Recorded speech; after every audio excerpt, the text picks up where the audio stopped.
Hello everyone, you are watching Chemistry Point of View by Shikhar Brol. Welcome back to my YouTube channel. Hello everyone. आज के इस lecture में हम लोग बात करेंगे ऑर्गेनिक केमिस्ट्री की। आज हम जो ऑर्गेनिक केमिस्ट्री स्टडी करने जा रहे हैं इसमें हम लोग देखेंगे अल्कोहल फिनोल की केमिकल प्रॉपर्टीज़।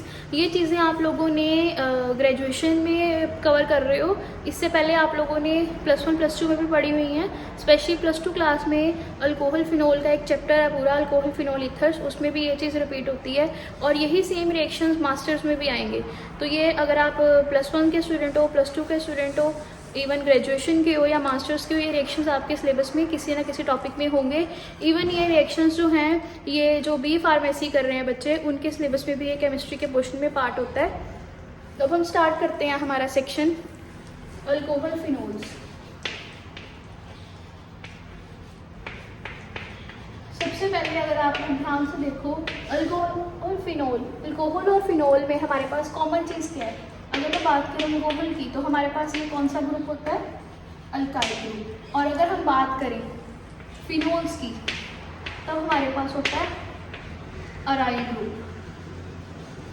जो अराइल ग्रुप है विच इज़ एरोमेटिक और इसके ऊपर जनरली OH, इसी को हम लोग बोलते हैं फिनोल्स। तो देखा जाए तो दोनों ही जगह हमारे पास OH ग्रुप प्रेजेंट है। ये जो OH ग्रुप है इसको हम लोग बोलते हैं हाइड्रोक्सिल।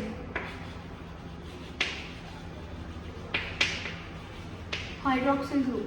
तो इन पे बेस्ड हैं हमारी जितनी भी हम लोग प्रॉपर्टीज़ कवर करते हैं। अगर मैं बात करूँ फिजिकल प्रॉपर्टीज़ की तो फिजिकल प्रॉपर्टीज़ में हम लोग बॉइलिंग पॉइंट की बात करते हैं और सॉल्युबिलिटी की बात करते हैं। जो बॉइलिंग पॉइंट होता है वो किस पे डिपेंड करता है? वैन डर वाल फोर्सेस पे और इंटरमॉलिक्यूलर हाइड्रोजन बॉन्डिंग पे। अगर हम अल्कोहल्स में देखें, अल्कोहल्स में OH ग्रुप प्रेजेंट है।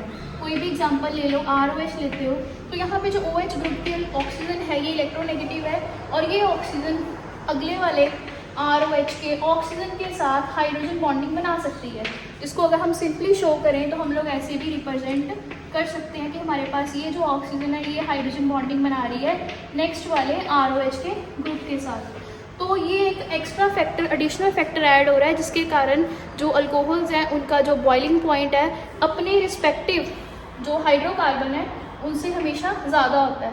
फॉर एग्जाम्पल अगर आप बात करो मीथेनॉल की और मीथेन की, तो मीथेनॉल और मीथेन में से मीथेनॉल का बॉइलिंग पॉइंट ज़्यादा होता है, बल्कि दोनों में नंबर ऑफ कार्बन सेम है, but because of presence of additional hydrogen bonding, intermolecular hydrogen bonding, जो मीथेनॉल है उसका बॉइलिंग पॉइंट ज़्यादा होता है। सो ऐसे ही सिमिलरली जैसे हमने बॉइलिंग पॉइंट देखा वैसे ही सॉल्युबिलिटी में भी हाइड्रोजन बॉन्डिंग के कारण हमारे पास जो वाटर के साथ है वो सॉल्युबिलिटी अल्कोहल्स की होती है, बट लोअर कार्बन वाले जो अल्कोहल्स हैं वही सॉल्युबल होते हैं वाटर में, हायर वाले नहीं हो पाते बिकॉज ऑफ आर ग्रुप का जो है वो नॉन पोलर नेचर आ जाता है। इसलिए अब हम लोग स्टार्ट करेंगे chemical reactions of alcohols and phenols. तो alcohol as a nucleophile react करता है या एज ए न्यूक्लियोफाइल अटैक करता है। इसके पीछे रीज़न क्या है कि जो अल्कोहल है उसमें जो ऑक्सीजन प्रेजेंट है उसके पास क्या है? लोन पेयर है। इन लोन पेयर के कारण ये क्या एक्ट करेगा? As a nucleophile. आप सबको अच्छी तरह से पता है न्यूक्लियोफाइल क्या होता है? Nucleus loving. न्यूक्लियोफाइल्स क्या होते हैं? आप सबने न्यूक्लियोफाइल्स के बारे में पढ़ा हुआ है। Nucleophile, file means loving, nucleophile, nucleo means nucleus loving. तो वो रिएजेंट जो न्यूक्लियस लविंग होंगे उनको बोलते हैं न्यूक्लियोफाइल। और आप सबको पता है न्यूक्लियस के ऊपर कौन सा चार्ज होता है? Positive charge. दैट मीन्स उन रिएजेंट के ऊपर कौन सा चार्ज होगा? Negative charge. नेगेटिव चार्ज होगा या फिर होंगे लोन पेयर्स। दोनों ही चीज़ें क्या एक्ट करती हैं हमारी एज अ न्यूक्लियोफाइल। तो यहाँ पे हमारी अल्कोहल क्या एक्ट करेगी? न्यूक्लियोफाइल। जितनी भी रिएक्शंस होंगी वहाँ पे जो अल्कोहल है हमारे पास उसकी जो ऑक्सीजन है उसके लोन पेयर के कारण वो as a nucleophile agent act करेगी। और अगर हम बात करें यहाँ पे मैकेनिज्म की,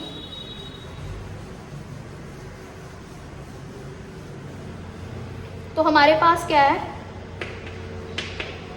अल्कोहल है, यहाँ पे R ग्रुप कोई भी हो सकता है, एनी अल्काइल चेन, ठीक है। तो अल्कोहल हमारी यहाँ पे किसी इलेक्ट्रोफाइल पे जाके अटैक करेगी। फॉर एग्जांपल अगर मैं ये कार्बोकेटाइन ले लेती हूँ एक,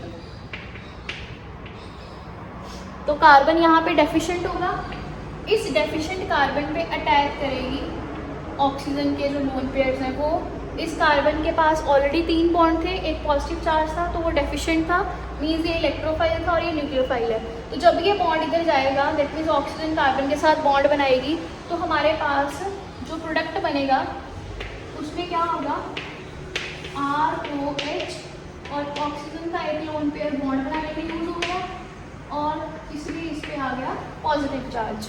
दैट मीन्स अब ऑक्सीजन 3 बॉन्ड बना रही है तो उस पर आ गया पॉजिटिव चार्ज, और कार्बन के जो 3 बॉन्ड थे, 4th बॉन्ड ऑक्सीजन के साथ बन गया। ये नया बॉन्ड बना अल्कोहल की ऑक्सीजन और कार्बोकेटाइन के कार्बन के बीच में। देन इसके बाद अपनी वैलेंसी को पूरा करने के लिए H को रिमूव करेगा और हमारे पास प्रोडक्ट आ जाएगा, और वापस से ऑक्सीजन के पास अपने जो लोन पेयर्स हैं वो आ जाएंगे, और ये जो H पॉजिटिव था ये बाहर चला जाएगा। तो ये हो गया हमारा एक मैकेनिज्म जिसमें alcohol as a nucleophile act करेगी। अब न्यूक्लियोफाइल के बाद हम लोग अब देखेंगे अल्कोहल इलेक्ट्रोफाइल कब एक्ट करेगी। तो अगेन इलेक्ट्रोफाइल का आप सबको पता है, इलेक्ट्रोफाइल किसको बोलते हैं, electron loving species. Electron loving species का मतलब क्या होगा कि उसके ऊपर खुद कौन सा चार्ज होगा, पॉजिटिव चार्ज होगा, और जिस स्पीसीज पे वो जाएगी उस पर हमारे पास नेगेटिव चार्ज होगा। फॉर एग्जांपल अगर आप कार्बोकेटाइन लेते हो तो ये पॉजिटिवली चार्ज कार्बोकेटाइन है, और ये अगर इलेक्ट्रॉन लविंग है दैट मीन्स ये कहाँ जाएगा, जहाँ पे होगा नेगेटिव चार्ज। तो अल्कोहल के केस में जब हम लोग प्रोटोनेटेड अल्कोहल्स लेते हैं तो प्रोटोनेटेड अल्कोहल्स में क्या होता है, पॉजिटिव चार्ज होता है। जो प्रोटोनेटेड अल्कोहल्स हैं उनमें पॉजिटिव चार्ज होने के कारण वो एज अ इलेक्ट्रोफाइल एक्ट करती हैं, और अगर प्रोटोनेटेड अल्कोहल नहीं है, सिंपल अल्कोहल है, तो वो न्यूक्लियोफाइल एक्ट करती है। दैट मीन्स अगर हमें अल्कोहल को एज ए न्यूक्लियोफाइल यूज़ करना है तब हम सिंपल मॉलिक्यूल यूज़ करेंगे अल्कोहल का, और अगर हमें इलेक्ट्रोफाइल चाहिए एज अ, तो हमें पहले उसकी प्रोटोनेशन करनी पड़ेगी।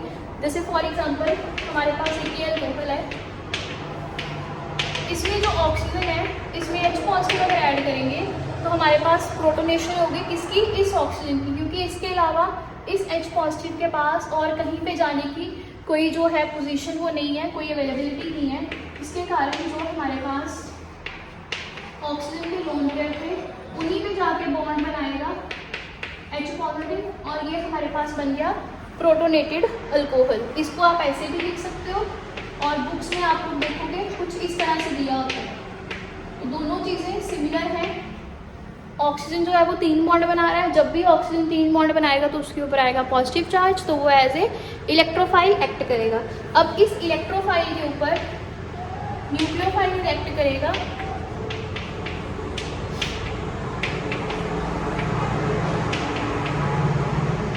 तो आप देख सकते हो Br नेगेटिव हम ऐड करवाएंगे यहाँ पे इलेक्ट्रोफाइल के ऊपर, तो Br नेगेटिव कहाँ पे जाएगा, Br नेगेटिव जाएगा हमारा इस कार्बन के ऊपर, और ये वाटर मॉलिक्यूल बाहर चला जाएगा और हमारे पास प्रोडक्ट बनेगा RCH2 Br प्लस वाटर। जब वाटर बाहर चला गया अगेन ऑक्सीजन के पास अपने लोन पेयर वापस आ गए। तो जब हम अल्कोहल को न्यूक्लियोफाइल ले रहे हैं उस टाइम पे हमारे पास जो अल्कोहल की ऑक्सीजन है वो प्रोडक्ट में रहती है, बट जब हम लोग एज अ इलेक्ट्रोफाइल यूज़ कर रहे हैं उसको, तब उसकी जो ऑक्सीजन थी अल्कोहल की वो यहाँ से अब प्रोडक्ट में नहीं रहेगी, वो एज अ वाटर लीव कर जाएगी। तो आई होप आपको अल्कोहल की 2 नेचर समझ में आ गई होंगी, एक न्यूक्लियोफिलिक और एक इलेक्ट्रोफिलिक।